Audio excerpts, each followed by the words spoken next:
Hi, everyone. It's Paige, and I just wanted to pick up where we left off yesterday at Scribble Art Studio. So here I have an original drawing that one of the original drawings that I did for Songbirds, and then I have this draft copy of the book here written by Shelton H. Shelton, and you can get this book, it's paperback or you can get it hardback. But I wanted to turn to the message first because there was so many inspiring messages in Songbirds. So I wanted to turn to the one that we're going to start with today using the flamingo. And the message here is sing the song God has put in your heart and you will change the world. So let's process that a little bit. Sing the song that God has put in your heart and you will change the world. Well, when I think of myself, or when I was thinking about this book and all being birds and all different types of birds, and I wanted to make one of them stand out. So in this very beginning illustration, as inspiring as the sunshine is, so we've got all these different types of birds on the line, and they're all on the line, absolutely. But then there's this one bird that's doing something a little bit different, singing the song that the flamingo does that relates to the flamingo. So with the flamingo being mostly in the southern climate, we've got that flamingo taking a little bit of the sunshine, a ray of the sunshine, and keeping his feet cool. So when we illustrate the flamingo today, there'll be space around your flamingo where you can show a little bit and put an imagery in your work that shows how you're a little bit different and how you'd like to stand out. All right, so here's how we're going to get started. Here's the original drawing here. I'll keep this, put this aside.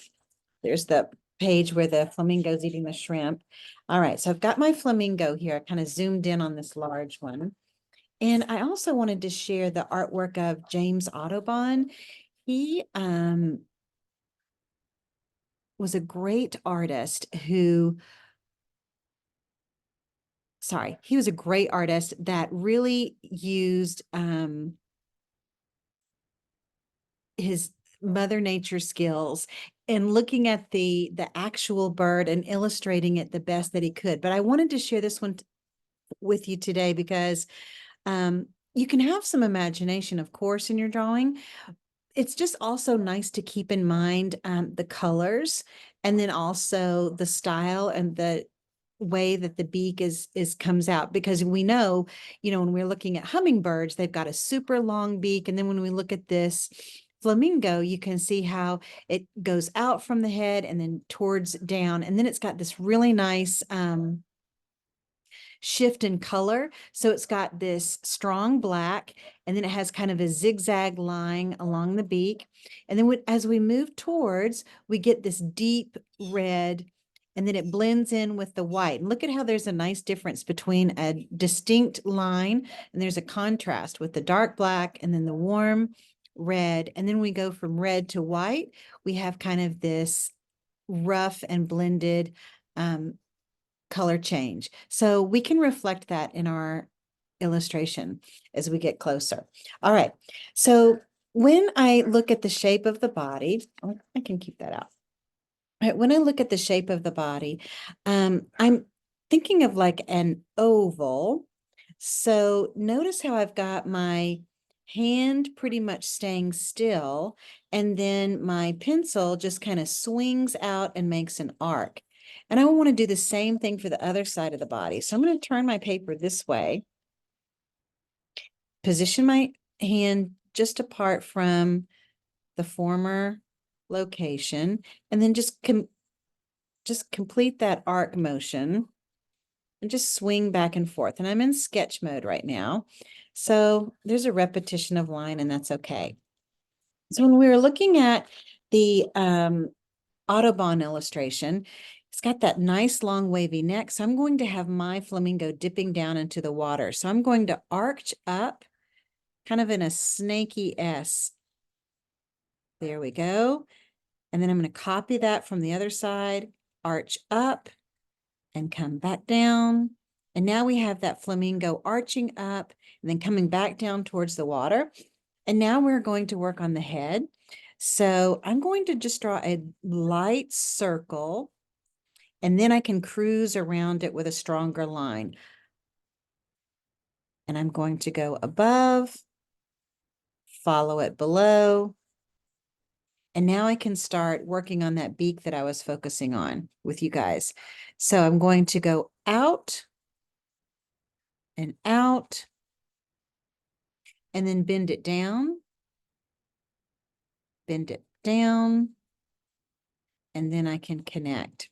So when we're doing these classes over the next 6 Saturdays, I'll be using different art materials, but mostly I'll be starting with colored pencils. So today I've just kind of got a mixed container of colored pencils, and I encourage you to use those as well.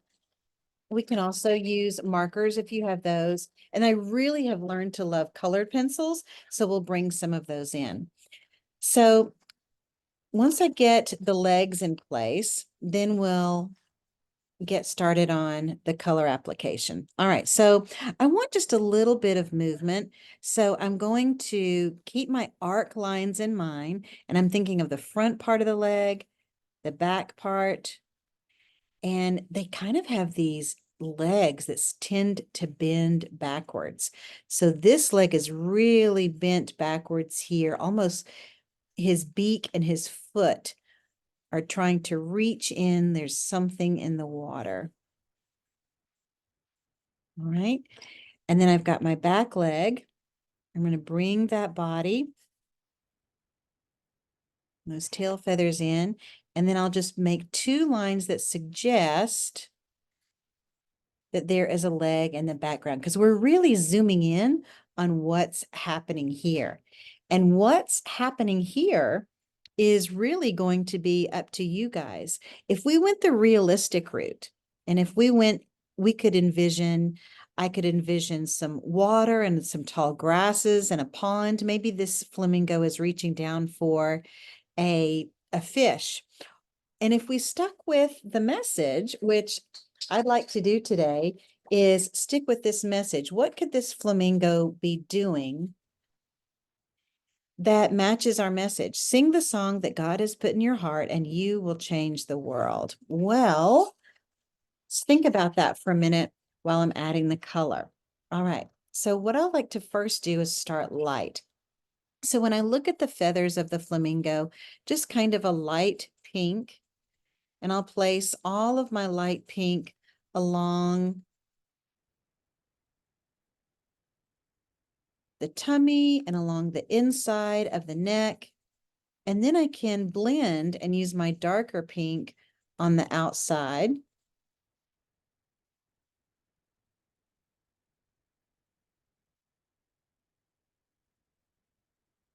There we go. All right, just wanted to test it first. It's always nice to have a little test strip of paper. Just putting my darker colors on the outside.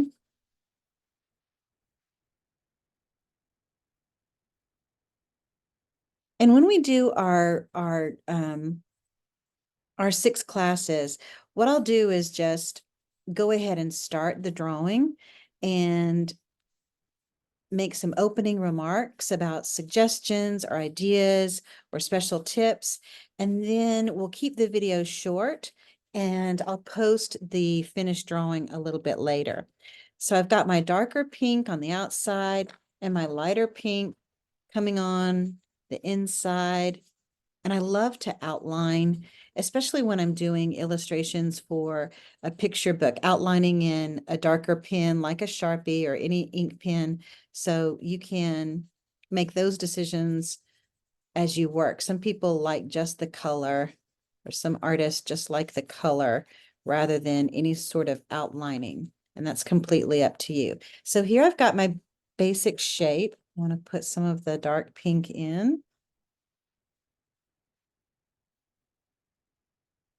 I'll work on that eye a little bit later. And then remember our beak, how we can make a distinct shift in color when it goes from black to to the darkish red. So I'm going to go ahead and put some of that black in. Get that a little bit closer. All right. So while I've been working, some ideas have been brewing in my head. What would I do? How could I change the world? And one of my favorite things to do is to sing.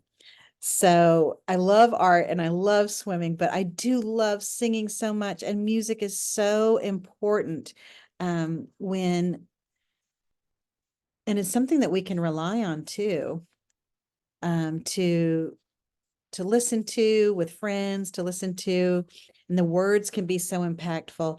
So what I'm going to do is have this flamingo reach for a little microphone. So right here, I'm going to sketch in the stage. So I'm going to put a wavy line for the edge of the curtain. And I'll have the wavy line stop, and then it will go straight up. Oops. And then I'm going to put the line of the curtain in there. So this is the little flamingo getting ready to sing on stage. I love to watch some of those contests when they are so young and they're auditioning to sing. I think it's so incredible to get up there and sing. But anyway, I used to love to sing in the choir, and that was plenty for me because ultimately teaching art became my love. Okay, let's get that microphone in there.